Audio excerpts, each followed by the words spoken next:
Hello, everyone. Welcome to the Really Useful Podcast, the podcast where we just talk about podcasts all day long, or something to that effect. My name is Sakura Diesel. Welcome to the season 2 finale of the Really Useful Podcast. I'm here with my good friend and the host of this show, Buddy, also known as Old Teapot 7. Hey, everybody! Welcome to the season 2 finale. It's been a fun ride. Season 2 has definitely been a lot of fun. It has. So far, season 2 has definitely been a massive improvement over pretty much over the books that we had to read and review in season 1 and everything. Pretty much, there's not been one book where pretty much we did not want to read ever again after doing the podcast and everything. Pretty much all the books, even the ones that did had some flaws here and there and everything. Pretty much all the books were pretty much good in their own rights, in one way or another. Yeah, exactly.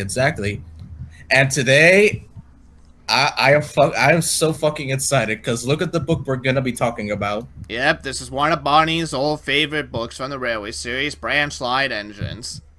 And it's always been one of my favorites since I was a little kid. I can remember as a kid owning the Thomas Tank Engine story collection.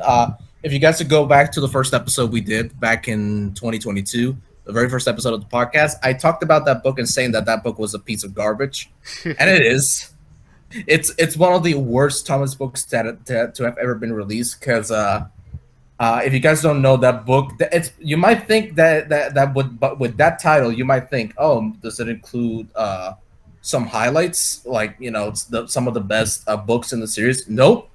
It just basically features the first 13 books, skips book 14, and then it cuts straight to book 15, and there's no books after that.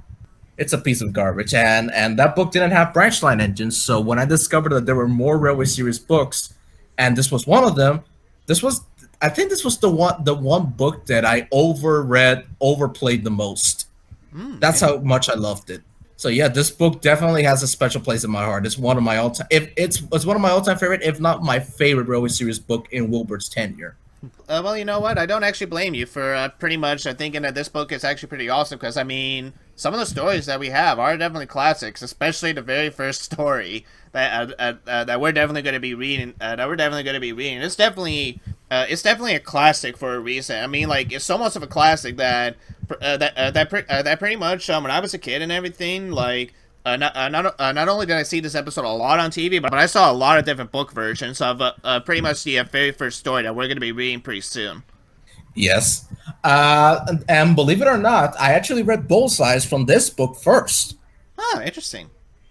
Yeah, because that episode, if I'm not mistaken, was extremely rare back then. Like, you couldn't find it on any DVD as far as I'm aware. The only way you could see it was on the VHS Thomas Meets the Queen, if I'm not mistaken.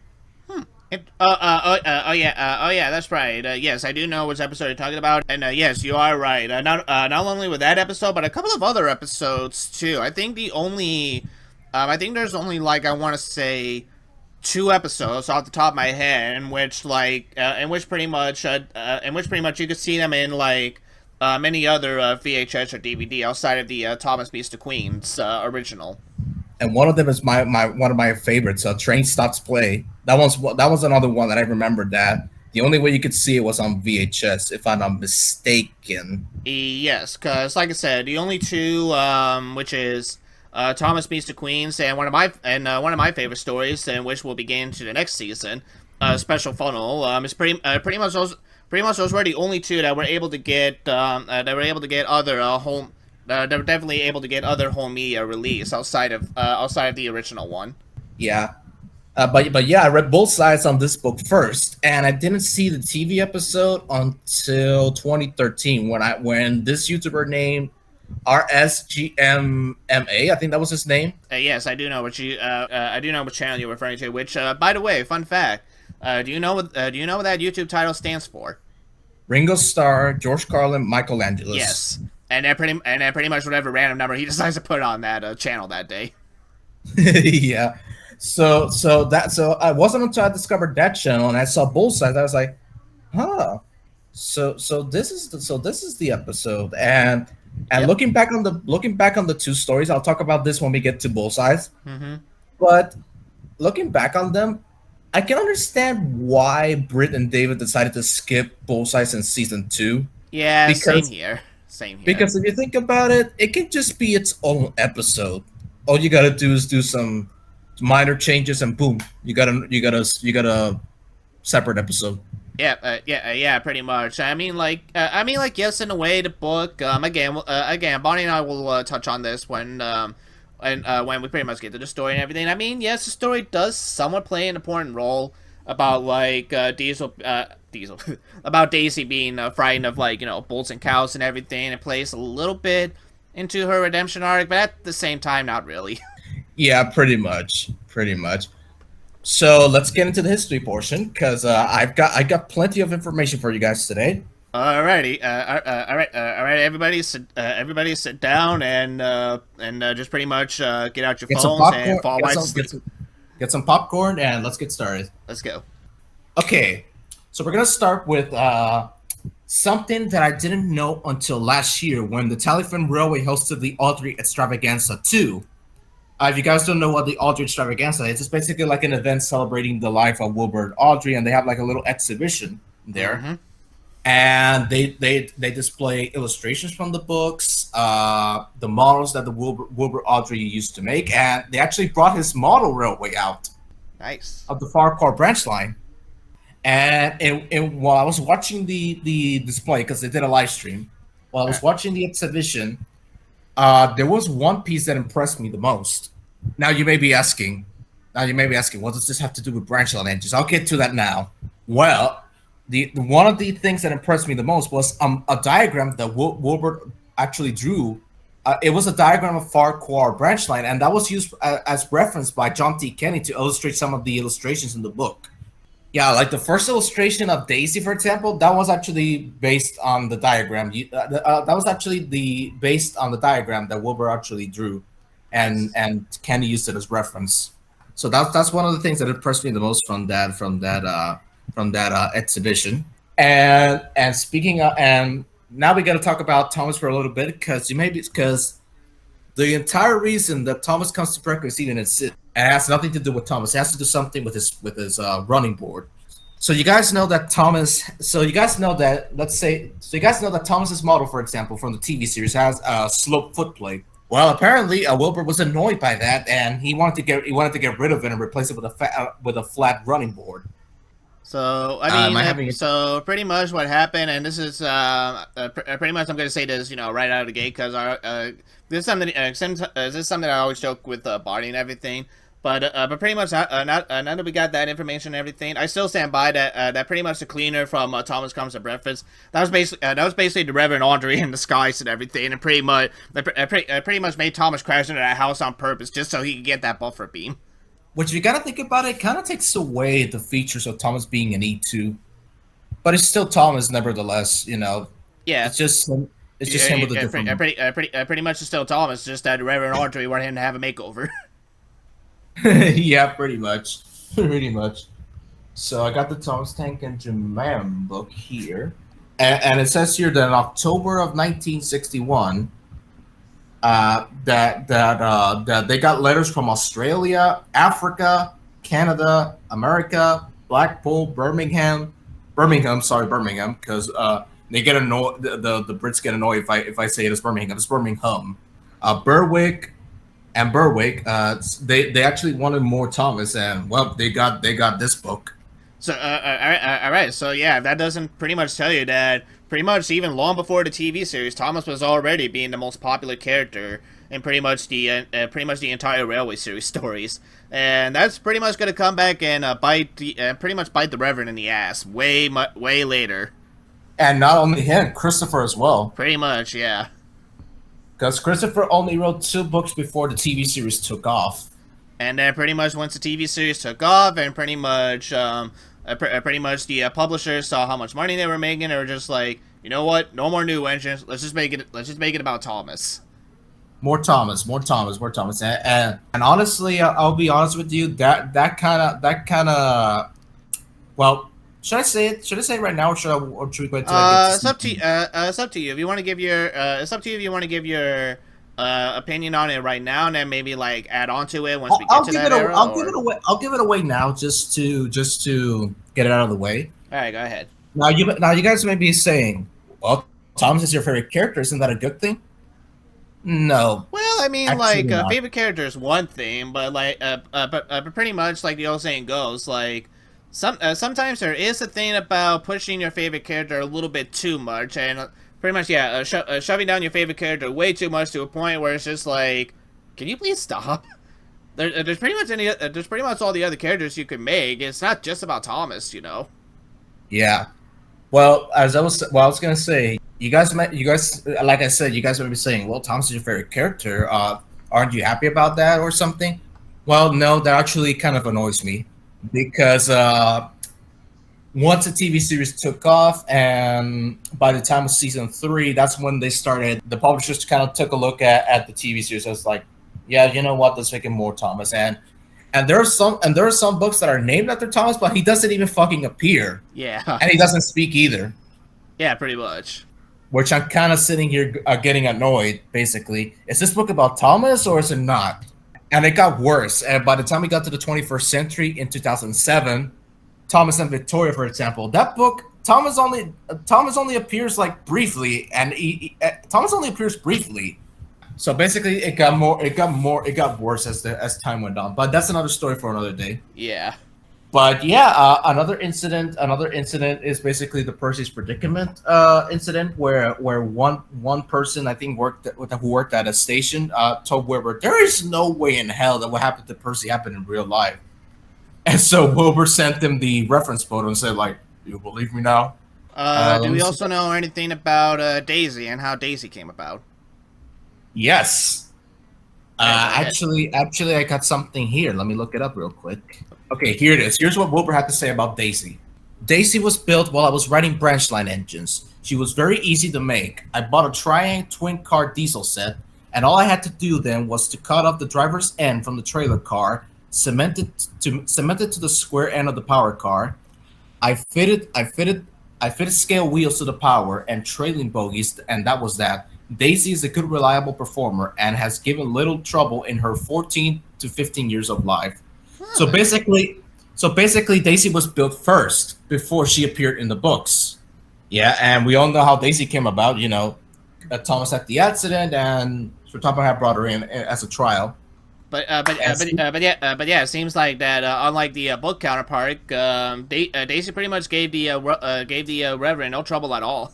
Pretty much. But, And this won't be the last time that we're gonna get a diesel engine on the Farquhar branch line. true, which again, pretty much brings up about pretty much Wilbur's, you know, kind of a little interesting change of attitude when it came to diesels and such. Yes, pretty much. And something I did notice, I saw this little news reel about the Reverend Wilbur Audrey, and he was showing his model railway, the Farquhar branch line, model to some children, Mm-hmm. and this really kind of made me jump. Apparently, one of the kids put his hand inside of the model, Uh-huh. and then there was this little bang, like if Wilbur was trying to hit the table, and he was like, "Get your finger out! Get your finger out! Get your finger out! Everybody, please back up!" And I was like, "Damn, Wilbur, chill out, man." Yeah. I mean, some people can get very, very protective over those things. I mean, to be fair, I don't blame them all too much, cause pretty much I can imagine like some of those models probably weren't even that cheap to make to begin with. So, And most of them by that time, because I think that program was from '87, and some of the models were made back in the '40s, so they were probably 40 years old by that point. yeah.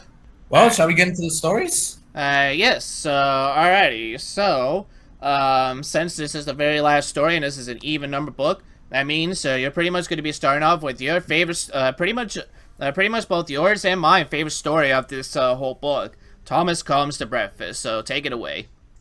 All right, Thomas comes to breakfast. I think everybody knows what the story is about, so I'll summarize it as quick as I can. Go ahead. So the story starts up with the narrator telling us that Thomas has worked on his branch line for many years, and he's basically worked on it so long that he basically knows when to stop at the stations. And the driver makes a joke saying like, "Hey, you're an expert on this. Maybe you can manage without me." And that little comment gets into Thomas's little smoke bots, and it starts. To be fair, not only does that comment get into Thomas's smoke box, but it also gets into a certain company's smoke box, shall we say? Because the driver kind of pretty much made that prediction come true real soon. I think you're referring to. If I'm not mistaken, I think you're referring to Ghislaine Entertainment persuading. Yeah, mostly hit entertainment, and I mean, to be fair, even like Brick kind of did this with like Thomas and a Magic Girl. We're pretty much, the answers can move without their drivers and firemen. Oh yes, yeah. Yeah. I always found that odd, but it's a movie, so and it's not canon, so. But anyway, yeah, that comment gets into his smoke bots, and then he starts posting it about it to Percy and Toby, and Percy and Toby are like, stop being a dickhead, this cheeky prick self. He's like, whatever. I'm not scared of going out. Nothing bad's gonna happen. You'll see. So the next morning, and then Thomas goes out, and then out of nowhere he gets attacked by a duck. So the next morning comes, and the fire alarm comes to start Thomas's fire. And when the morning comes, Percy and Toby are still asleep, and so Thomas remembers his plan, and he decides to jump scare them. And unbeknownst to him, there's a cleaner inside of him that is cleaning him, but he accidentally meddled with his controls. And Thomas, not knowing this, thinks he's moving on his own. and his plan is to stop and then jump scare Percy and Toby. But unfortunately, his plan backfires because he suddenly keeps moving and moving and moving. And then Thomas is like, yeah, this is not a good idea. Yeah, this is just one bad idea. Thomas very much saying to himself, abort. And then he sees some buffers, thinking, okay, there's some buffers, they can stop me. Well, unfortunately, they do not. Pretty much. Thomas is just like, well, I hope the illustrator remembers to draw in some buffers, and the illustrator's just like, psych, no buffers. Yeah, psych, no buffers. Yeah, and so his wheels leave the rails and crunch the tarmac, and basically he's about to crash into something. I'll say it right now. Meanwhile, the station master and his family are having breakfast of ham and eggs, and then it becomes a close shave part 2 in a sort of way. Pretty much. Can you imagine if Thomas crashed and then the station master looks at Thomas like, it's only an engine. Well, let me like, to be fair, that's kind of what the wife is almost kind of applying in her mind. Like I said, going back to the close shave, it's like we said, like we kind of wonder, like how many times has this happened when engines crash into buildings? Because like I said, pretty much first the barber's just like, oh, it's just an engine, calm the fuck down, pussies. And then pretty much the wife is just like, you miserable engine. You miserable engine. I care more about my breakfast than the fact that I'm gonna have to remodel my house. Fuck you. that to me is like hilarious. That to me is like hilarious. Really? You don't care that Bulbasaur, you could have died? You could have died because of an engine? You care more about the breakfast than of your own life? To be fair, I would have been like, lady, you're just more lucky that Thomas pretty much stopped before he could go even further and crushed you to death. Pretty much. So Thomas crashes into the station. Wife, like Thomas, like, you miserable. Now I should have to cook some more. I don't care that my life was put in danger. I only care about my breakfast. Cause reasons. I can just imagine Thomas being like, the fuck did I do? The fuck did I do? It wasn't my fault. It's even more funny in the TV episode where they show the breakfast covered in plaster, and I'm sitting here going like, in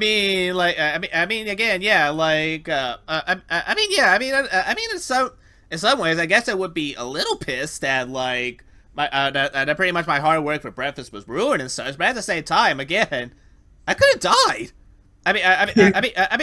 Literally, you could have died because you pretty much chose to sit in a table right close to a rails, and it's even more worse in a TV series because literally the house is right next to the rails. Pretty much. It's right next to the rails. So pretty much, what did you think was going to happen if you put your kitchen right next to the rails, where then you can easily destroy your house? You know what's worse? You know what's worse?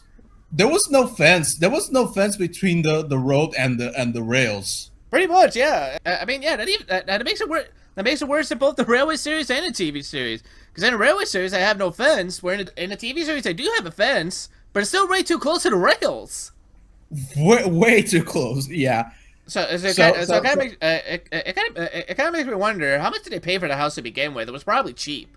I'm guessing it's pretty cheap because houses back then were as complex as they are today, most likely. Yeah. So after the wife leaves to go make some more breakfast instead of caring more about her life. Well, she probably went to McDonald's to get some breakfast. Pretty much. So Thomas is left there, kind of feeling embarrassed about what he did, even though it wasn't his fault. But who cares? The plot needs to move along. Yeah. And Donald and much later. Because apparently everyone was too busy. Pretty much everyone was too busy to give a fuck about a giant ass engine in their house. So after I don't know, maybe 2 or 3 hours, Donald and Douglas come to rescue, to pull Thomas out of the station master's house, and it's right there where I kind of noticed they still haven't been painted blue. I'm guessing. I can kind of imagine it's probably one of those situations where it's just like Donald and Douglas were just about ready to get painted to a new. We're just about ready to get painted and everything, but then Sir Topham Hatt just came bursting in and just be like, this is kind of embarrassing for me to say, but I'm gonna need your help in pulling one of my dumbasses out of a house. Can you do that real quick for me, please? Okay, sir. We'll do it. What the fuck is an engine doing in a house, sir? Don't ask.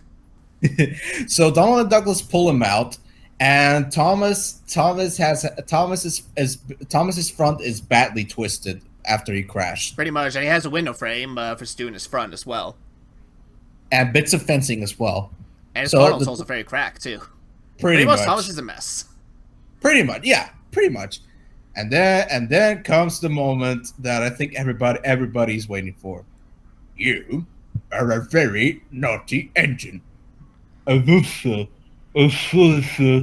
Yeah. Pretty much side note. I pretty much love how both pretty much Russian and pretty much even Ringo Starr does that moment right there with the bush in Thomas's mouth. Yeah, same here. I love it more when Ringo Starr does it because you can feel it. You can feel it. You can definitely feel it, and yeah, this is one of the rare moments where I gotta give a thumbs down to George Carlin. He doesn't even try. Pretty much, yeah. George Carlin doesn't even try. I think Ringo did it the best, honestly. Yeah, pretty much. Even as a kid, I was like, yeah, Ringo Starr. Speaking of Ringo Starr, today is his birthday. Oh, interesting. Well, happy birthday, Ringo Starr. We're pretty much reviewing a railway series of stories that you probably don't even care at this point anymore. But happy birthday. Yeah, he turns 80. Peace and love, Ringo. Peace and love. That's what he loves, because every birthday he loves when everybody does peace and love to him. So peace and love, Ringo. Yeah, he turns 83 today. Wow. Wow. Yeah. Like I said, wow. And he's still kicking ass. He is. Like, I think pretty much. Actually, yeah. Correct me if I'm wrong, but I think. But I pretty much believe that pretty much pretty soon Chris is also going to be 83 too, isn't he not? He's already 83 because his birthday's on July 2nd. Oh, okay, yeah. Yeah, he's 83. Both he and Ringo are 83. Yeah, another fun fact too. But wasn't this story one of Chris's favorite stories in the whole series? Yes, because in the document, I don't know if you saw the 70th anniversary documentary back in 2015. He confirmed it. Yeah, this is one of his favorite stories, and it was also one of Wilbur's favorite stories ever. I mean, yeah, I can see why. Because pretty much, like I said, not only did like other authors adapt the story as well too, but even Wilbur Awdry himself actually rewritten this story years later. Which we'll discuss. Which we'll discuss in a moment. Because if you think about it, it's just some small changes. Pretty much, yeah. Which, like I said, we'll get to it when we get to it. Yeah. So Sir Topham scolds Thomas severely about him gallivanting off to the station master's office, even though to the station master's house, even though it wasn't his fault. But I mean, like Starbucks, it's just being like pretty much telling Thomas like, I don't care who started it, you costing me my goddamn money again. And then Sir Topham delivers the news that Thomas does not want to hear, and it's like, meanwhile, while you're away being repaired, a diesel rail car's gonna do your work. How do you like that, bitch? The diesel, sir? Yes, Thomas. Diesels always stay in their shares till they are wanted. They never gallop off to breakfast in station masters' houses. And I like this in the book version, but then I'm sad that the TV series doesn't do it. The Fat Controller turned on his skier and sternly walked away. Yeah. I just love how that ending plays out, and you kind of left to absorb what Thomas just heard. It's like, oh Really? man, Thomas, you really, even though it wasn't your fault, you really fucked up big time. Pretty much, yeah. Which, fun fact, so as I mentioned this in Duck in a Diesel Engine, but pretty much when I was a kid, because the version of Thomas Comes to Breakfast I had, didn't include, like, Daisy as well as Percy's Predicament, I always thought that Thomas Comes to Breakfast and the Duck in a Diesel trilogy were connected and such, because with the way that, the Fat Controller said that, like, Diesel was gonna come over and do his work, I pretty much always thought that Diesel was the one that was meant to, replace Thomas or at least help out around the yard. And then pretty much, like, at the end of, like, A Close Shave, you do see Thomas rescuing Duck and everything. So I always thought for the longest time that those two stories were connected to one another. It wasn't until about, like, years later that pretty much, okay, no, I was wrong. Daisy was the one that was meant to pretty much take over for Thomas, while he's pretty much, as the Fat Controller would say, indisposed. Actually, we all thought that, because I've seen fans talk about that same story you had, and they thought the same thing. The Unlucky Talk is one of those. Oh, interesting.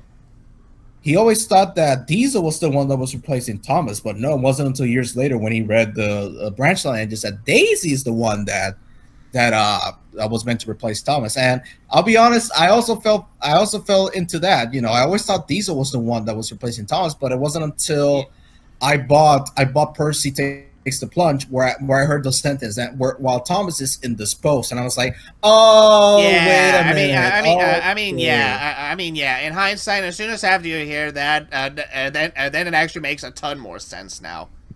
Yeah. And so yeah, that was Thomas Comes to Breakfast. Do I even need to say what rating this story gets? Yeah, I mean, it's pretty much a it's pretty much a no-brainer right here. So Thomas Comes to Breakfast. Do I even need to say what rating this story gets? It's self-explanatory. This story is a fucking 10. Yeah, go It's ahead. a classic for a reason. It's a classic for a reason. There's a reason why this episode is so high on everyone's list. It's a simple story, and when you read the backstory as to how the story, as to why and how the story was created, it makes it more funny. It does. It definitely does make it. It definitely does make it a lot more funny. And actually, yeah, you know what? I'm also gonna give the story a 10. Why not? Because like you said, it's a classic for a reason, and it's definitely one of those stories I always look forward to. Not only reading, but also watching as a kid, time and time again. And I mean, pretty much, yeah. When you read the story, I mean, there's a very good reason why a lot of people, even those that are not regular Thomas fans, or even those that are not Thomas fans at all, knows this story, and pretty much like know the story, or at least have a good idea of what the story is about. Then that pretty much tells you all you need to know about how popular this story is to begin with. It's possibly one of the most popular Thomas episodes ever. Pretty much, yeah, no doubt about it. Yes. Before I let you have the spotlight, so you can talk about Go ahead. I want to briefly discuss the 1985 edition, which was published while season 2 was in production. Yes, actually, yes. Go right ahead. I'm a little curious on that. Was that edition something that Wilbur did himself, or was that more of another? It was done request? himself. He did it himself. Okay. It was basically he basically revisited that story. I think this is just my theory because I don't know, because we don't know yet, as far as I'm aware. But I think the reason why he went back and revisited is so that Britt and David could have an easier time adapting Thomas Comes to Breakfast, and so they could transition into the Daisy trilogy slowly. Yeah, I can see that happening. Because the only changes that edition did to the story is to basically write Daisy's introduction. But Because in that, pretty much it was that, and pretty much they also added a couple of like lines here and there that were not present in the original story. Like for example, like basically for example, we pretty much know that that pretty much in the TV series, Donald Douglas actually did had a couple of lines. They said to Thomas before they rescue him. I believe that was only featured in the 1985 edition. That was not featured in the original at all. yes, that is true. I think that is true. Yeah, I haven't read the '85 edition in months, so I might have to when I get to the post editing, I'll put a text in the bottom so people can know Right. Well, if that's true or not. well, I do know that like Donald Douglas also says something like along the lines of Thomas, like goodbye, Thomas. Don't forget to drive her next time, or something like that.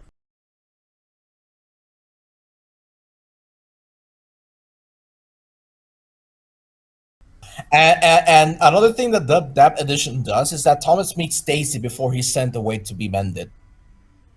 Yes, you are correct. And I think the only other like major changes, I think, correct me if I'm wrong, but I think Clive Sponge basically helped re-illustrate some of the pictures from the original book. Yeah, he re-illustrated that story, and wow, what a fucking good job he did. He did. He really did he did. He really did like a phenomenal job with it. Yeah, I know Clive Spawn gets a lot of flack from a lot of people because of the faces, and oh man, the first book he illustrated was horrendous. Yeah, But I feel he's very underrated because he got a lot better as the series went on, I believe and that. for being and I can see that Christopher and him had a very good relationship, a working relationship, because in the Thomas the Tank Engine new collection, which was a sequel to the original book, Hmm. he basically spoke very fondly of Clive Spong. He said that he said that his work was very superb. So basically, the two had a very good working relationship, and actually, Clive Spong he was introduced to Thomas when he was a kid, so he it was basically familiar Oh, with Thomas long before he even started working with Christopher. interesting. Do we know like what book or something that he started off with We Thomas, don't or know, but the only bit of information we know is that he was given his first Thomas the Tank Engine book at the age of 6. what year was he born? He was born in, I believe, let me look. I think it was 1947. Let me see if that's true. 47. Okay, then let's see. Yeah, Okay. 1947. Okay, so if he 1947. was 6, that means he would have been like that would have been like 1953. So I think the only book I think at this time I think at this time it was like Henry the Green Engine that was Gordon the published. Big Engine. Coincidentally, Gordon the Big Engine. Go into big answer. Okay, so pretty much that Clive Sponge pretty much had like books 1 through 8 to pretty much pick. So so pretty much whatever book that like his parents gave him on the first go, that was probably one of the 8 books that like he probably read right off the bat and everything. Yeah, so he was pretty much familiar with Thomas long before he even started. Can you imagine if he can you imagine if Going to Big Engine was his first book that he read? Because you know, okay, you know what? This is my new theory. Clive Swan's not actually his real name. That was actually Ian. He was the one that actually wanted. He was the one that actually wanted a book about Gordon in the first place. And Wilbur Otter was just like, "Happy birthday! Here you go."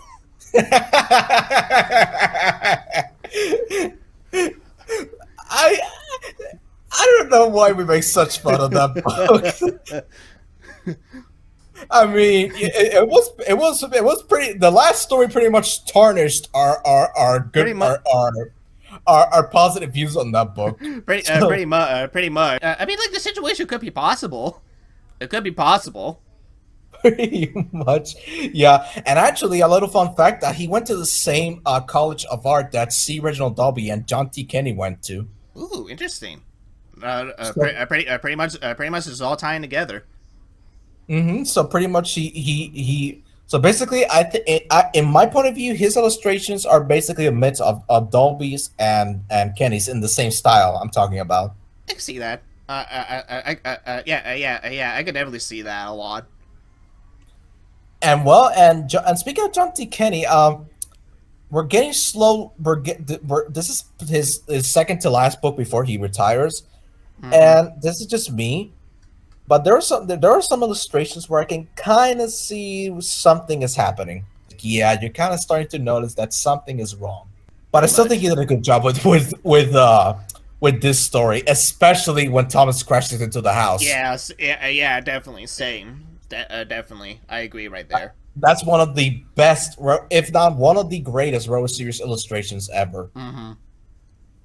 And Japan loves that illustration because recently in 2020, I believe they did a Thomas event and they basically recreated that illustration for the exhibition. Interesting.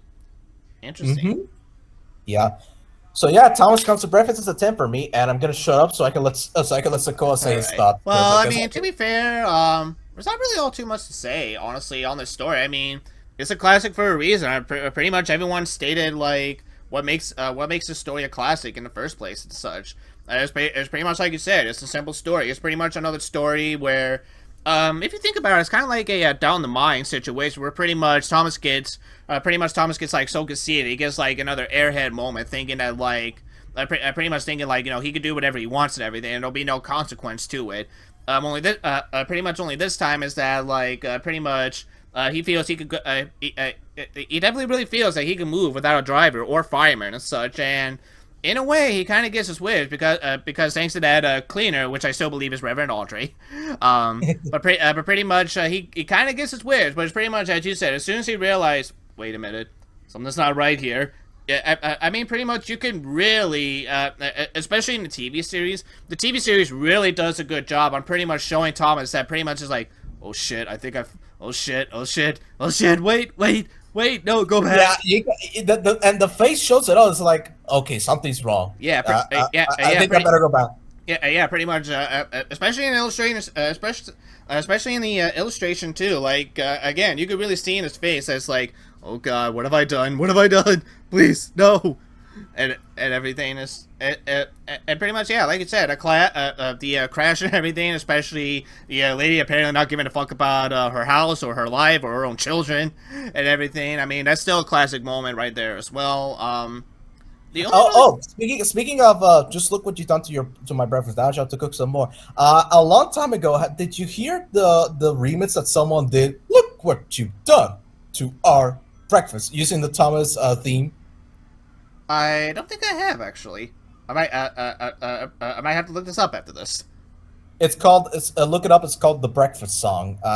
Put Thomas at the very end, and Right. you'll see what I mean. Okay. It's basically Ringo Starr saying the line and the Thomas theme playing in the background, and Ringo Starr's basically singing the song. It's like look what you've done to our breakfast, and it basically loops until the song ends.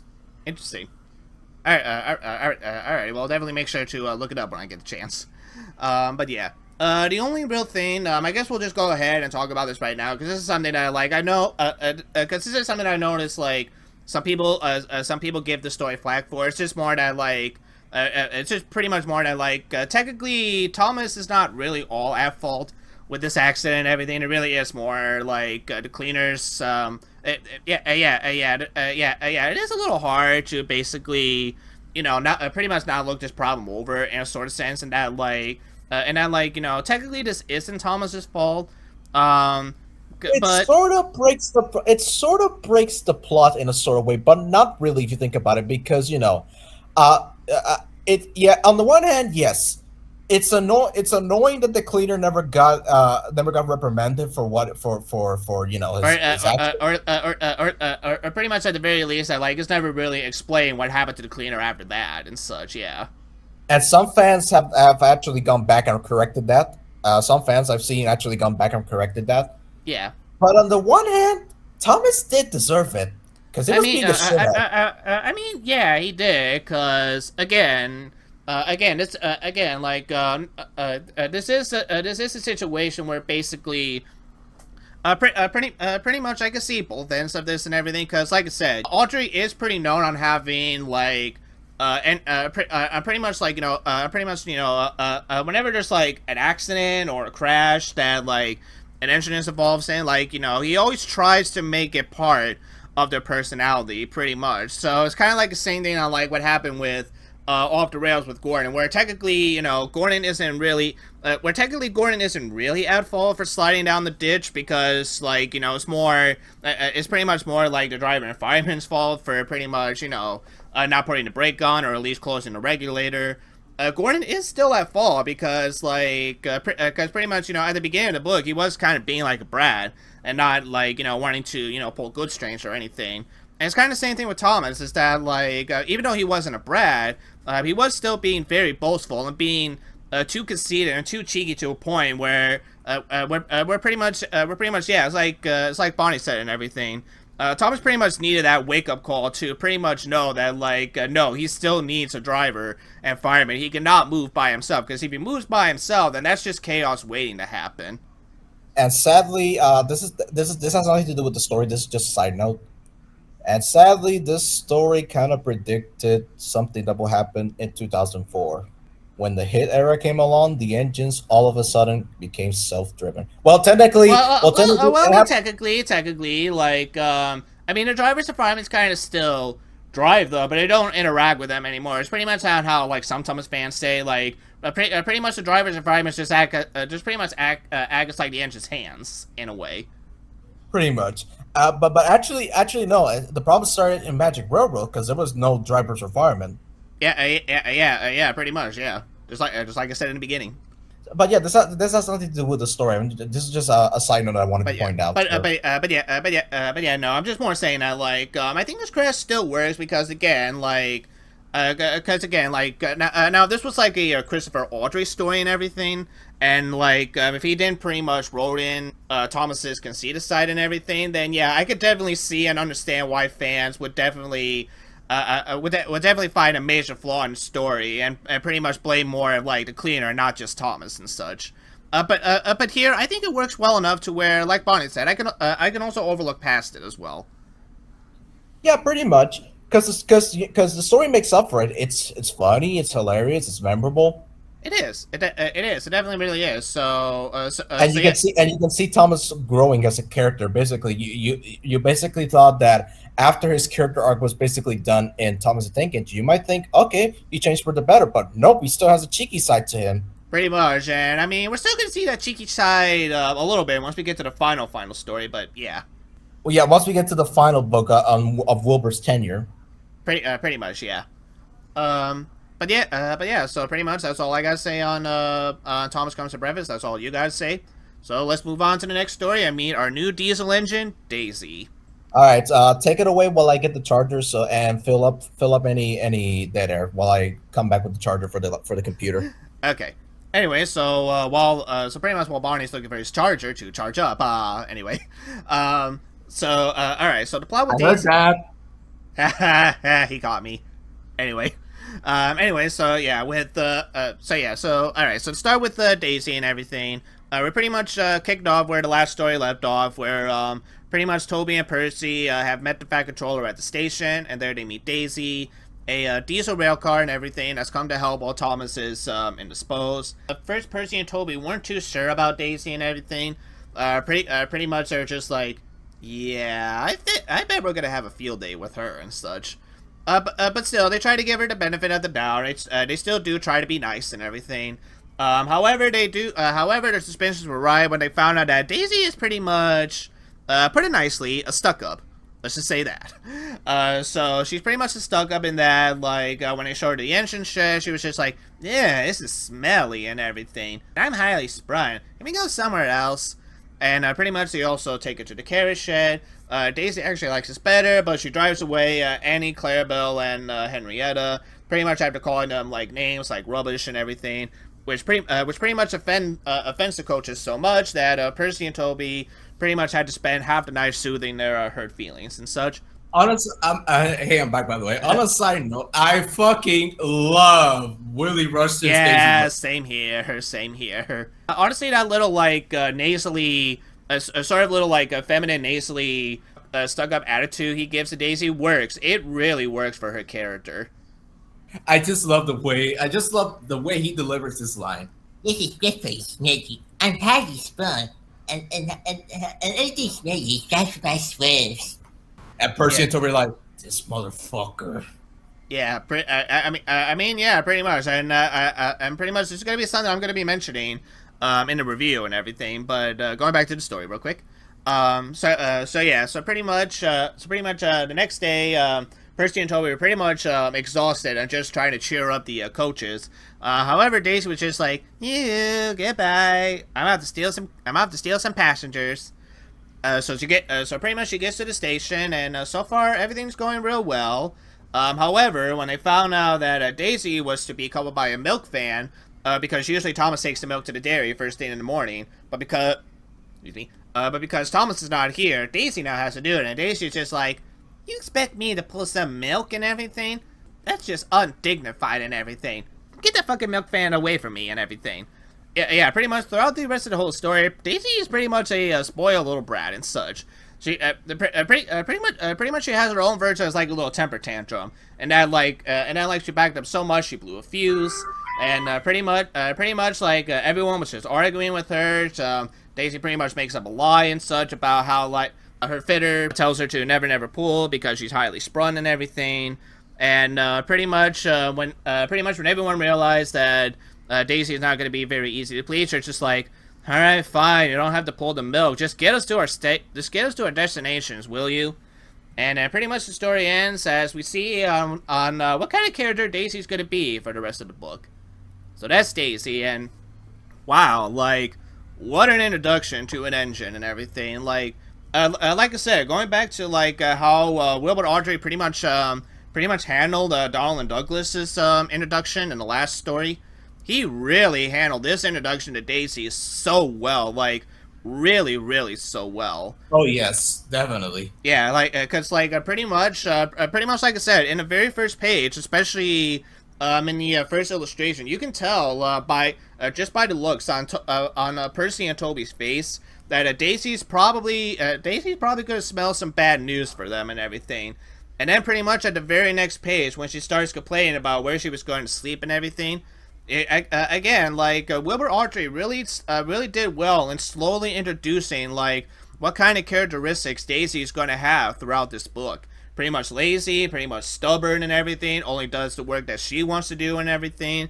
And he just does it so very well. That it's just very, like I said, it is a bit of a shame that we don't really get to see too much of her pretty much after this book. But like Bonnie said, once we start getting into Chris's books and everything, we will start to see more of her. So I'm definitely a little excited to get to more of her stories when we get to them. And Oh yes, Christopher uses her a lot. So yeah, I think you'll like some of the stories she's gonna be on when we get to Christopher's books. Alrighty, but yeah, like I said, for an introduction story, like Daisy's really introduced very well. Like she's the character. I mean, like Reverend Audrey really nails it. I'm making you wanting to hate this character, probably as much as Percy and Toby hates her already and everything. So, and like I said, the illustrations that John T. Kenny did of her, brilliant, just really good looking to look at and everything. And My such. favorite is the one where Daisy is refusing to pull the mail van, and Percy's looking at her like get over it already. I mean, pretty much, yeah. You can tell from her face and everything. It's like, "I'm still not gonna pull it. What are you going to do about it?" And Sharnish was probably like, "You want to see what I could do? I could get my toolbox out if you really want to push your luck here." But yeah, that's pretty much all I had to say. Because like I said, it's not a story that's actually simple, but it works. It actually does work very well, and I really can't find too many faults with this story. The pacing's nice. Again, it introduces Daisy so well that that actually, you know what, the story's another 10 for me. It's just really that good, and it definitely gets better and better the more I read it. It gets better with. I'm gonna add up to what you said right now. It gets better and better as time goes on. It does. It really does. It is definitely really a shame that pretty much terms of like Rick and everything that that pretty much he was really heavily against having Daisy in Shiny Time Station and everything, which in some ways. I've read about that before. Yeah, Rick Siggelkow was he hated Daisy. He hated her. he really hated Daisy. I think it was also more for the fact on how pretty much Britt and David pretty much did her like makeup and everything on her face and such. Which basically was Boko's face mask, but with makeup. Yeah, pretty much. Which actually is a little fun fact that you mentioned it, because this is something like I found out like a couple of like years or months later. But yeah, pretty much the reason that we don't see pretty much the reason in the monsters that we never got to saw Daisy and Boko interacting together is pretty much because they share the same model in a way, like really the same model And the same chassis as well, the same Yeah. chassis. But yeah, Daisy for me, it's a classic. You know, it's another classic. It Excuse me. is. I fucking love Willie Rustin's Daisy voice. He really makes her sound like a fucking spoiled brat. He does. He does. Like I said, there's one of the few voices where he nails his character down perfectly. Pretty much. And this story is perfect as it is, you know. And what an introduction, man! If you thought Donald, like you said, if Donald Douglas's introduction was great, Daisy's introduction is great as well, man. And Wilbur does a great job in making you feel like you really like this character's unlikable. So by the end of the story, you're like looking at Daisy like, ugh.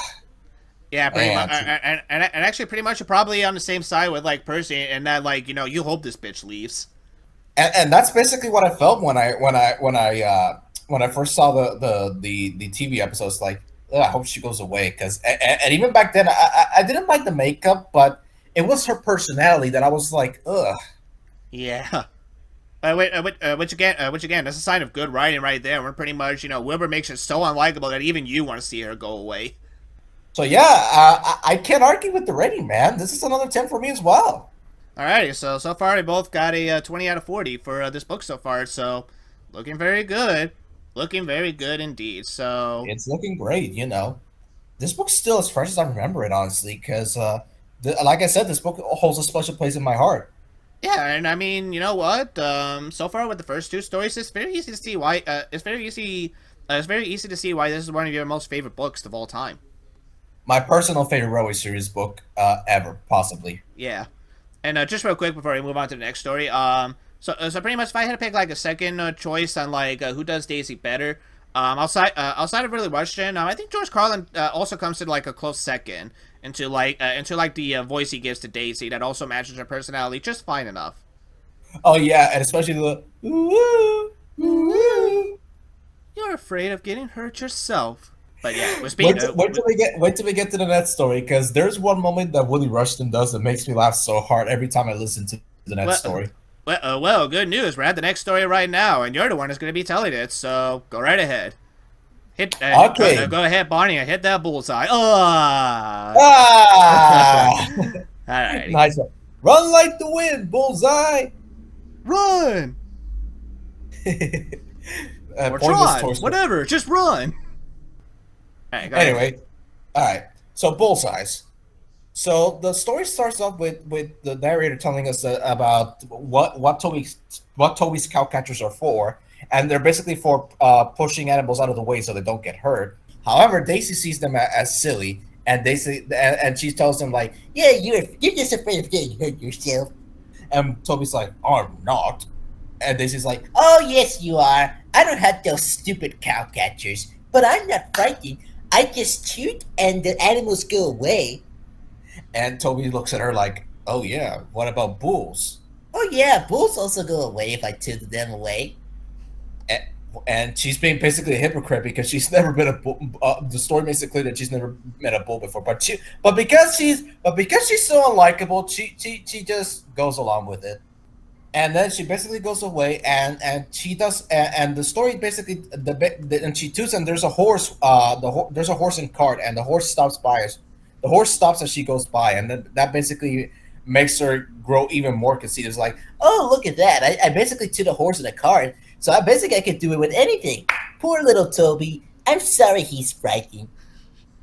and then when she gets to the station, there's a policeman, and the policeman tells her, apparently there's a bull on the line, so please persuade her to go back to the farmer. And then Daisy gets excited. And it's like, Now I'm gonna show Toby who can shoot bulls. And well, we get introduced to Champion, who is not really a fierce bull. He's basically a passive bull, but he was crossed because they basically interrupted him while he was eating breakfast. Pretty much any rule of nature, you do not interrupt an animal when they're eating. Exactly. And so Champion decides to wander off because he's still hungry apparently, and he sees a fence, jumps it, and slithers down an embankment to where there is a new kind of field. But there's plenty of grass, and he decides. And I love this in the TV episode. And he says, "Now for my breakfast." Yeah. While he's continuing to eat his breakfast, Daisy comes by, and he basically toots at him like 3 times, but Champion is still eating. And then by the third time, she's like, This is all wrong. How can I look him in the eye if it weren't turned around? and this is where the funny part that I talked about earlier comes into play. Ew, you stink. And then that's when Champion notices her. It's like, You say No. I stink?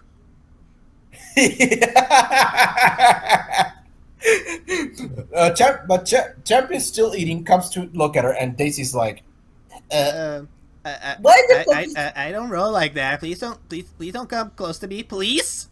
but the driver and the policeman tried to shoot Champion away, but Champion's still very curious about Daisy. He's like, oh. And then he sniffs her, and Daisy's like, ugh. Yeah, And she goes, I did not roll that way. Remind me to do a restraining order against you next time. Side note, I don't think Willie Rushton delivers the ugh line as well as Michael Angelis or George Carlin did. Yeah, George Carlin especially, because pretty much you can definitely hear George Carlin going like, ew. But the winner is Michael Angelis. Like, ooh! Oh, well, I never. And so Daisy goes back to the station, and when Toby comes by, he's very surprised to see Daisy, and he's like, "Oh, so bulls always Yeah. So pretty much, Toby's just like, so I guess not all animals run away when you toot, eh, Daisy?" And Daisy's just shut up. But Daisy's like, "Yeah, shut up." And then Toby goes off to shoot Champion the way and he basically succeeds in shooing Champion back to his owner. And I really like this, by the way, because it shows Toby's character. Because Toby's the character that basically lets the underdog embarrass himself, laughs at him, and then shows him how it's done. Pretty much, yeah. Whereas but even then, like unlike with other characters, like let's say Gordon or Thomas and everything, like Toby doesn't really become too much of a dick between engines that fuck up and everything. I mean, like, yeah, he might make he might make like a small jab at you and everything, and pretty much, but like Toby says and everything, oh well, we live and learn and everything. So pretty much a little bit like Edward, he also believes in second chances in a way. Yeah, pretty much, and he basically shows the underdog how it's done, even though he had a laugh at the embarrassment. Well, Toby shoots Champion away, and Daisy after a long day, apparently, Daisy after a long day, she's exhausted, and she's very in a bad mood because Percy and Toby gave her peeing looks after the bull incident, and that made her very angry. So nighttime comes, and then there's some boys on the platform, and one of the boys teases her, is like, "Oh, look what I got here! I got some sweets. They're called bullseyes. I think they're super, don't you?" And that's when Daisy had her breaking point, saying like, "Ah, Keep your bullshit bullseyes," and she scuttles to her shed. And so that's bullseyes. So bullseyes, I can kind of see why Britt and David decided to skip the story for season 2. Yeah, same here. Because it can just be its own episode. But to me, I think cutting it out was not a good idea because you kind of missed out on Daisy growing as a character. She's an unlikable spoiled brat, but with that story you can kind of tell that even though she was boastful, she still wanted to try out and help. True, yeah. Actually, yeah, you brought up a little good point with that story in a way. Honestly, like, if you kind of think about it in a way, because I know it kind of, like, at least retcons a little bit on, like, the TV series, especially like in the beginning of the next story, where it's like where it's like in the beginning, like Daisy is frightened of bulls and cows, and then at the end of the story, she's pretty much okay with them and everything. But then when you get to like the TV series of Bullseyes, all of a sudden she's pretty much kind of afraid of them once again and such. So, I mean, in one way, you could pretty much kind of say that like, at least in the TV series version, I like Daisy learns her lesson a little bit, but she's like Thomas, where it's like she's not fully reformed just yet, and she still has pretty much her moments where pretty much she thinks she knows it all and such. So I can kind of see it going down that route. Yeah, and that is why I feel like Branchline Engines is a perfect book. Even though the last story kind of might change my mind a little bit on the last story, but I still feel the way this book is structured is perfect. When you take out Bullseyes, it kind of feels like a mess. It Because does. It does. It does. Now that I'm thinking about it, I can kind of see where you're getting at with it and everything. because if you take away Bullseyes and then you cut straight to Percy's predicament, where because about Daisy with and her incident with bulls and cows, Yeah. you know, it doesn't make sense because we need both sides to see Daisy developing as a character. Yes, she's unlikable after the last story, Hmm. but you kind of left thinking after this story, is she gonna change? Will she change for the better? Yeah. Yeah. Actually, you brought up a really good point in the story that I never really thought of. I never really thought about all that too much. That yeah. I mean, yeah. Like you brought up a real good case on why the story is also just as important as the other stories in the book. Yeah, and it makes sense as well. Mm-hmm. And you know what? I think after talking about this, I think the story is perfect as well. It's very funny, Mm-hmm. and it's also very memorable, and yeah, like you getting to see Daisy, starting to develop more as a character Mm-hmm. make this another perfect story for me at least. Hmm. So you know what? After much deliberation, I'm gonna give it another 10. It's Alrighty, another well, good story. you got like 30 out of a 40 with this book, so pretty much, pretty much hypothetically, but pretty much even if you give like Percy's predicament a 0, like you did with pretty much like we did with Pain Pots and Queens, you'll still be looking at a 30 out of 40, which is still possible that it will still, to be honest, it will still be a solid C. So like if you ever wanted to give like Percy's Predicament a 0 out of 10, you would still be giving this book a solid C if you wanted to. Yeah, pretty much. And no, guys, I'm not being biased because this is my personal favorite Hero series book. It's just that this story, I mean, yeah, like, pretty much if I may, pretty much if I may, yes, go ahead, go right ahead, all right. go right ahead. So pretty much, yeah, like, like coming into the story and everything, like, pretty much when I read Branchline Engines and everything, I really didn't think too much of this book, like, when I first read it and everything, like, not to say that, like, I hated the book, or, like, it's like my least favorite book, because, like, pretty much, like, there's still stories in here that are classic for a reason, but talking about this book with you, and even looking over some of the stories and everything, yeah, like, these stories are actually really very well structured for what they are, that, like, even with Bullseyes, like, because I'll be honest, like, Bullseyes was one of those stories where it's like, pretty much, I liked it, but I don't really see too much of an importance of it with this story and everything, but pretty much now that you talk about it, I like how the story is pretty much important in showing Daisy more as a character, because, like, yeah, you're right, like, because pretty much, like, even if Daisy was, because pretty much even if, like, in Daisy mind and everything, she was being more, like, a show-off to Toby and everything, she still actually tried, like, she actually did try her best to shoo the bull away as much as she could, which pretty much gave into like what happened in the last story, where pretty much like, and even she said this himself, and that like she's only gonna do whatever work she wants to do, and no one else is gonna tell her anything different. But now right here, like she pretty much went out of her way just to pretty much shoot a bull away as best she could, and yeah, even though she failed, just to see her actually try and everything, it does leave a little bit more of a sort of a sort of a different side of Daisy that we haven't seen yet in the book, and honestly, now that you point that out, I think it was actually pretty clever for Wilbur to do. Honestly, like, Yeah, you made a very good important case on why Bullseye's is just as important as the others and everything. So, now, well, I wouldn't say that Bullseye's is still my favorite story out of the whole book and everything. It's It is not still- mine either. It's Yeah. not mine either. But I mean, like, it is still very good, and it's still very important. That you know what, I am comfortable of giving this story a 9 out of 10 at the very least. So, so at the very least, right now you're one rating higher with one rating higher than me with 30 out of 40, and with me a 29 out of 40 and such. So, so I mean, like, the book is still looking very good for both of us. Yeah, I came in when before we started recording. I came in a little worried as to what we were gonna say about my personal favorite book. Same But- here, like, because pretty much, like, pretty much the last story, Twin Engines, and even with, like, other stories, like, 8 Famous Engines and such, I was pretty much getting ready just to come into this book being like, it's good and everything, but I definitely want to call it my personal favorite and everything, but pretty much, no, like, reading this book again and everything, it is a good one. It is definitely really good.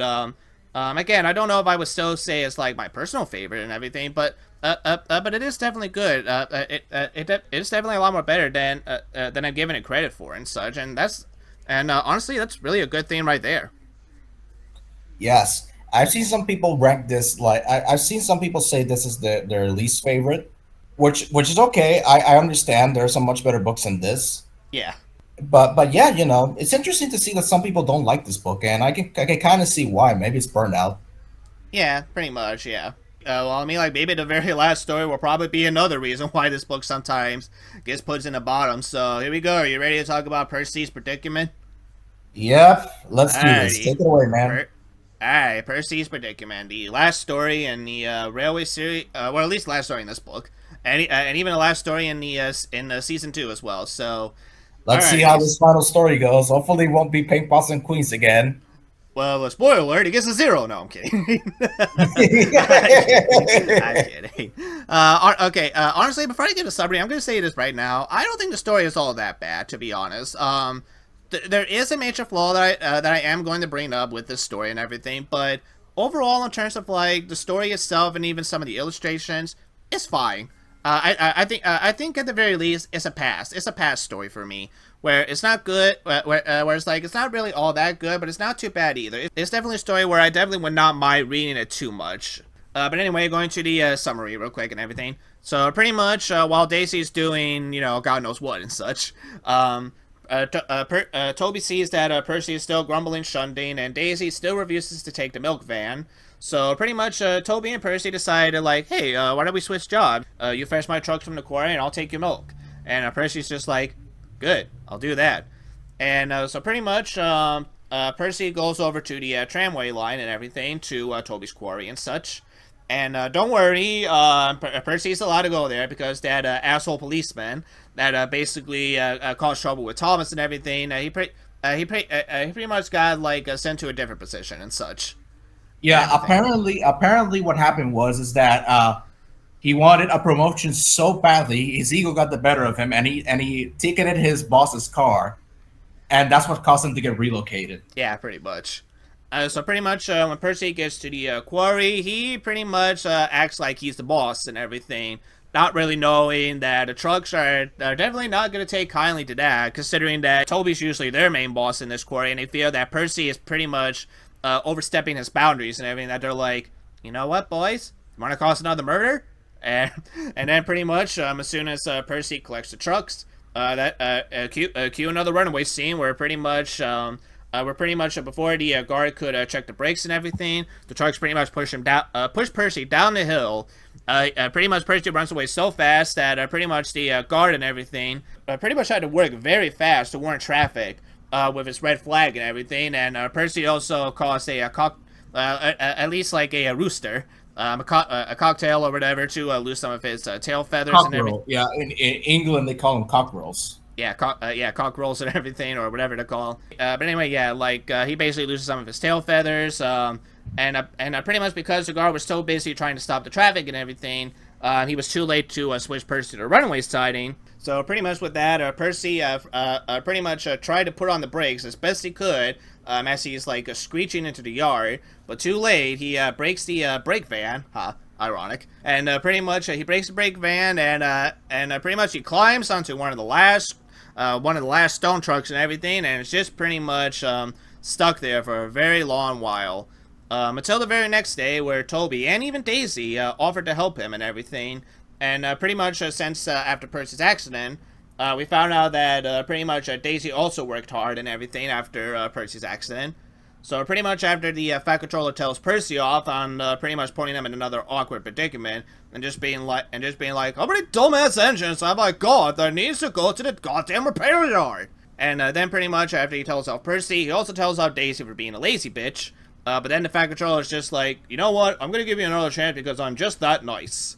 So pretty much after that, Thomas finally comes back. Thomas finally pretty much comes back. He takes Annie and Clarabelle for a run and everything because they haven't seen him in a very long time. So now while Thomas is back, now Percy is the one that's going to be sent away to be mended. All the irony. But pretty much. Can I stop there for a second before you finish? Go ahead. The final, the illustration I have on the thumbnail. Yeah. That's possibly the most hilarious illustration ever. It is, especially with Daisy. Like, if you kind of take a look, it's like Daisy is smugly looking at Percy, just like, yeah, how's it feel now? And Thomas is like, don't worry, Percy. I've been through there before.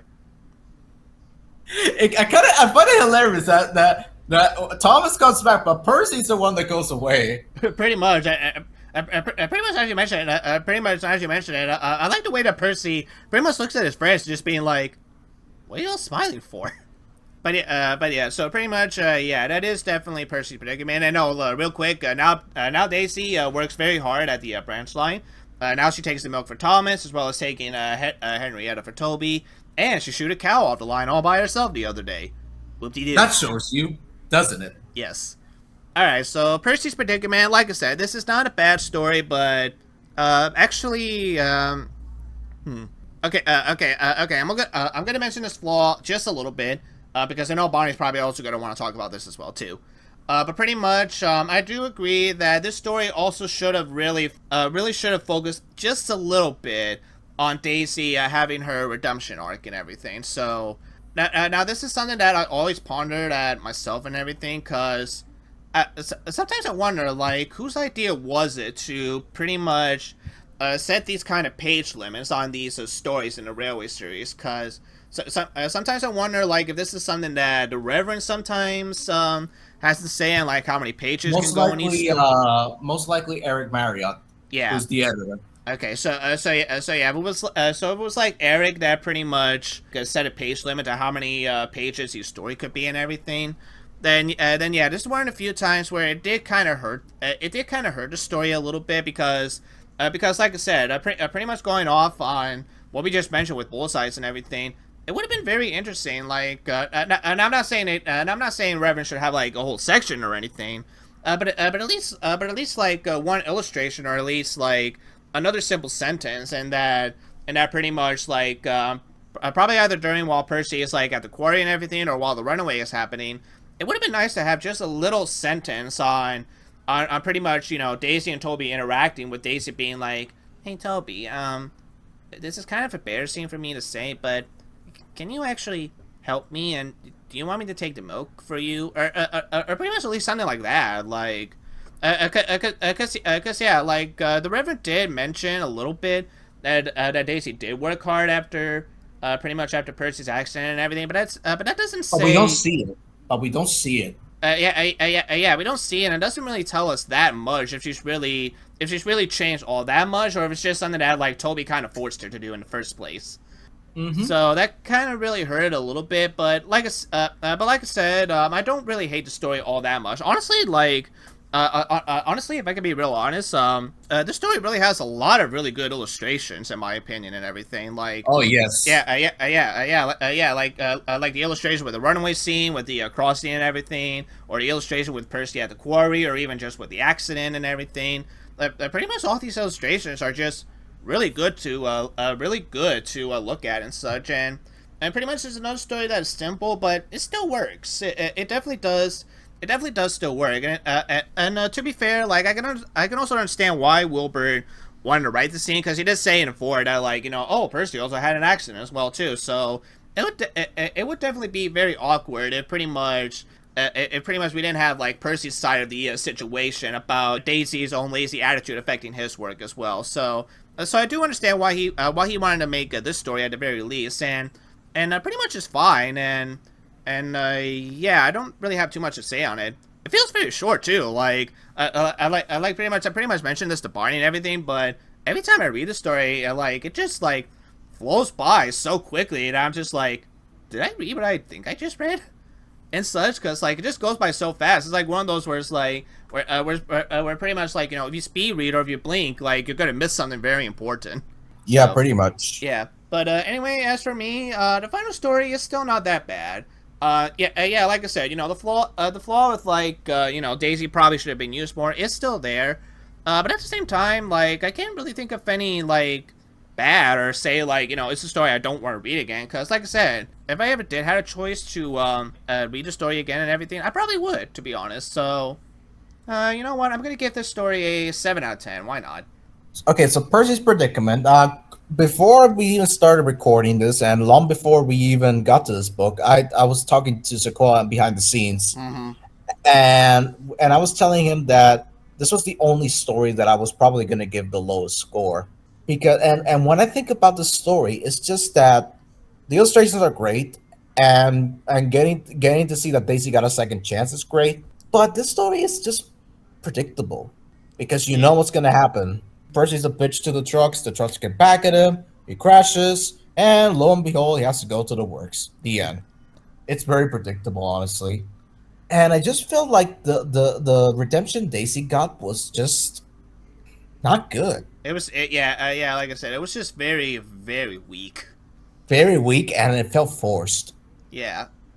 Really Yeah, it does. Because, like, can you imagine if this is how, like, Donald Douglas redemption arc went in, like, the very last book? We're pretty much after the missing coach, the Reverend Audrey is just like, you know what, fuck the twist. I'm basically gonna write a story about, like, the other different engines instead. If it went like that, I think it would have been one of the weakest Yeah. our Railway series books. And but yeah, I just don't like the way Daisy got a second chance. It felt as much as I hate to say this, It just felt like her story was. It really did feel like again, it's kind of like with Gordon the Big Engine, and that like I was gonna say that right now. As much as I don't want to mention Pain, Pots, and Queens, because I think a lot of people are tired of us trashing that story like millions of times. yeah. I gotta mention it because if it's got the same problem Pain, Pots, and Queens had, where the redemption was weak to very poor.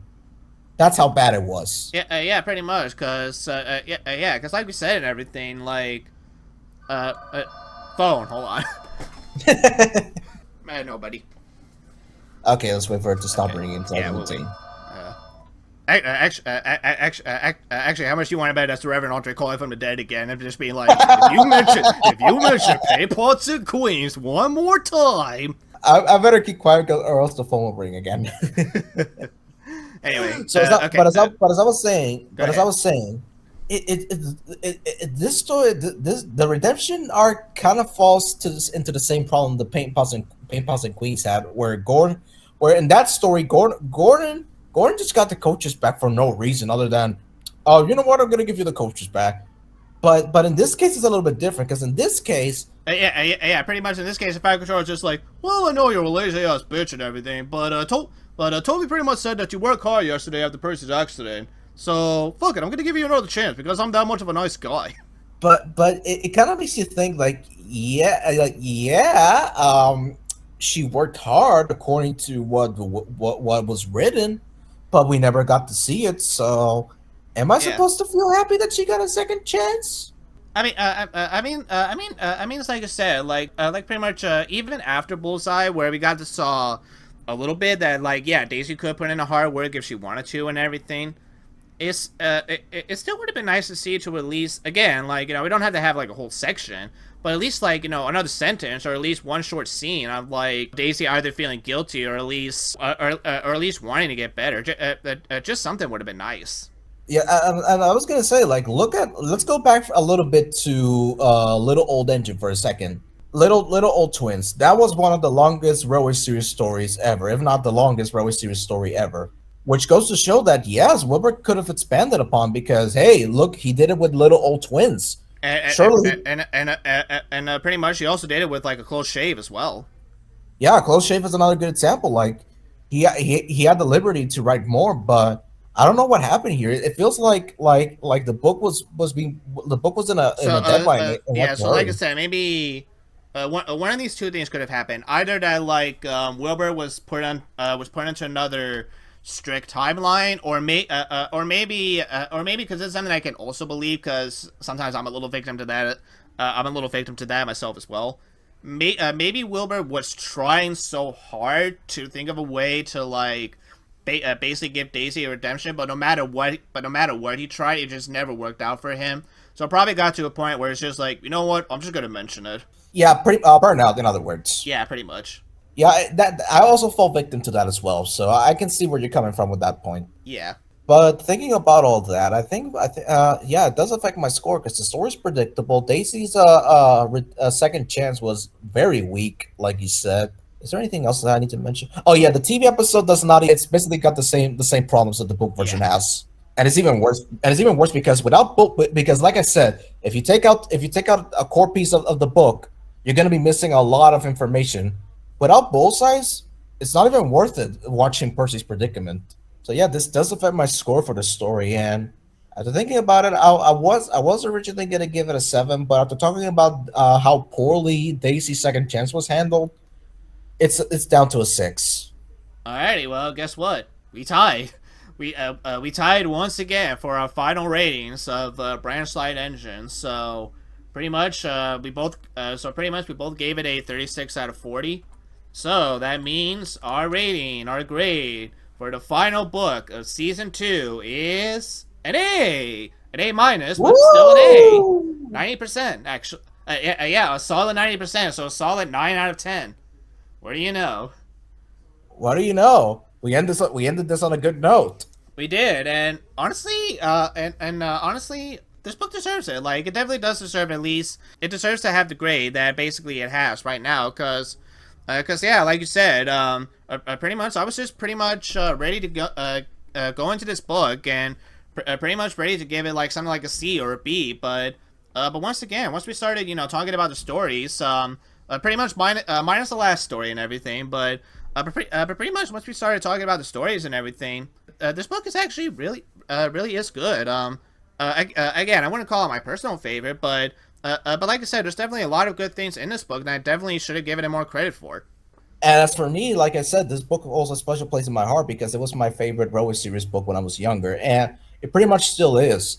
Yeah, I mean, While yeah, I it is mean, my like favorite, we both still given an A minus, so that should definitely tell you something about like how much this book means to you. while it isn't perfect, I'm specifically referring to Percy's predicament.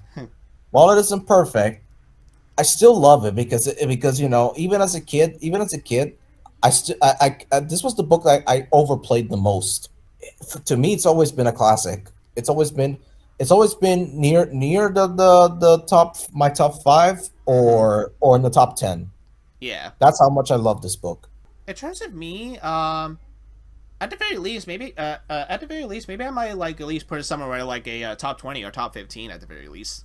That will be a good list to see. Honestly, once we get done with this whole show, I will definitely love to see where we rank the books from 40 something or 50 something to number 1. And well, Alrighty. ladies and gentlemen, this is the end of season 2 of the Really Useful Podcast. This has We definitely been this a very fun journey. Like I said, this season has definitely been a massive upgrade to season 1. Like, not one book has ever gotten a D or an F. Like I said, at least in terms of me, because I don't remember most of your grades. But at least in terms of me, the only the lowest grade I ever got to any book was Eight Famous Engines with a C. And pretty much just like Bonnie says, C is sometimes still not a bad thing. So yeah, this season is anything to go off by is that like the Reverend Audrey really definitely has improved this game since the last set of books that we've read for season 1. Definitely. Season one, I'll be honest with you. That was like I said, like I talked about this a lot before, and I'll say it again. Mm-hmm. We were still trying to figure out how to format the show and everything. And I did enjoy season one filming it, especially Gordon the Big Engine. But I just felt, in terms of the books that we got, since we've seen those episodes, the episodes those stories are based on so many times. I just felt like I just felt like Pretty much like you were saying, we were kind of like both suffering or burnout and everything, but also pretty much since we were now looking at this like more from a critical point of view, both as like a Thomas sort of the Thomas sort of critic and everything, and just like a normal critic and everything. It did kind of pretty much drain us a little bit in terms of like seeing some of our favorite books and everything, and we're just like, wow, it kind of suck. yeah, and one thing I've learned from making this show and everything, this podcast Mm-hmm. that we both have created, is that sometimes even though you don't want to, you have to be harsh with your opinion.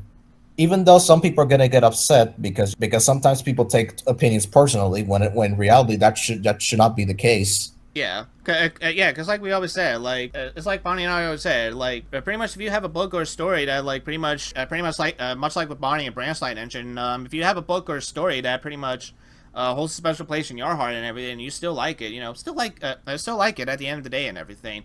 Yeah, don't feel like you need to change your opinion even because we said Yeah, don't change your opinion just because that we said that like a certain story or book is bad to begin with and such. yes. And before we end off, I just want to take a quick look back at season two because Go you ahead. know going into season two, I was excited. I was really excited because season one did well. I was not expecting season one to do as great as it did. I think season one was going to be the season where since we've seen the episode so many times, I didn't think they were going to get that much views. But no, apparently people really enjoyed the podcast. Next year we're going to do season two, and lo and behold, Yeah, that's true. Yeah, that's true. Here we are right now in season two, and yeah, but pretty much like Bonnie said, now pretty much that we know like what kind of format we want to do and everything with the series and everything, it's definitely gotten a lot more better as time went on and everything. And like I said, now that we got excited for season two, and now that we're finished with it, now we can look forward to season three with definitely even more like really great books and pretty much there are a couple of books that I am definitely excited to get to and everything. oh yeah, same here. We're also going to have new illustrators as well for season three. Yes, we will.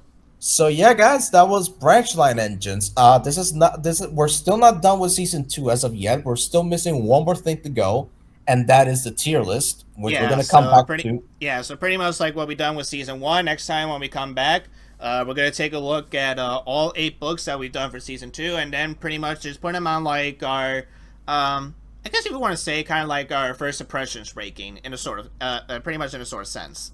Yes, because for the ones that don't know, if you guys haven't, if for the ones that are new and haven't seen the season one tier list, in that tier list we basically go ahead and rank the books from S tier to F tier.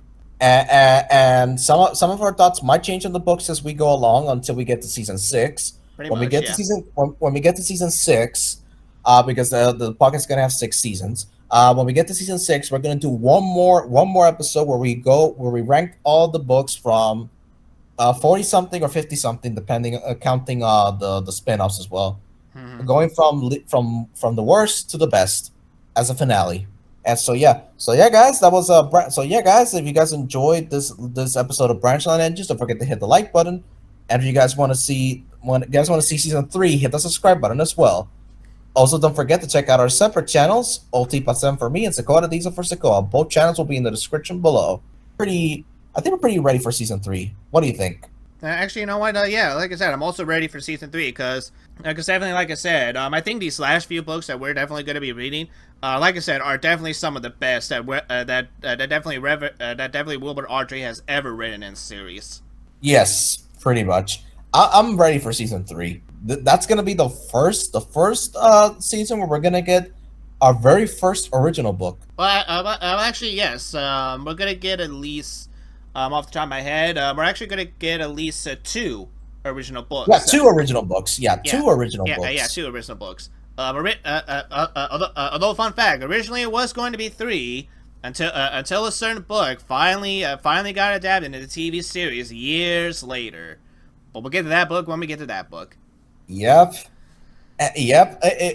And season 20. Yeah, and side note, when those episodes were aired, I can't express the emotions I had on me. Yeah. No, same here. Like, definitely when I first found out about it, I was like, oh wow, okay.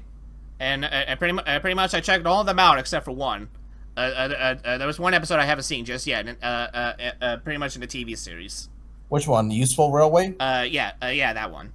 All right, so I'll keep the secret until we get to small railway engines. Alrighty. But yeah, guys, thank you so much for joining us for season 2. Season 2 has been a lot of fun, we really hope you enjoyed going along the railway with us while we were talking about season 2. Yep, pretty much. We hope you enjoy listening to us not ranting, but actually praising children books this time. Thanks. Special shout out to James Lister for making that comment while we were reacting to Gordon the Big Engine on the second New Year's Eve live stream show. Yeah, because it definitely it's definitely us in a nutshell. pretty much, yes. So anyway, guys, this has been Bonnie with Sakura the Diesel. saying thank you for watching, and we'll be seeing you guys next week for the tier list for season 2. And after that, we'll see you guys very soon for season 3 of the Really Useful Podcast. Take care, folks, and we'll be seeing you guys real soon. Bye-bye.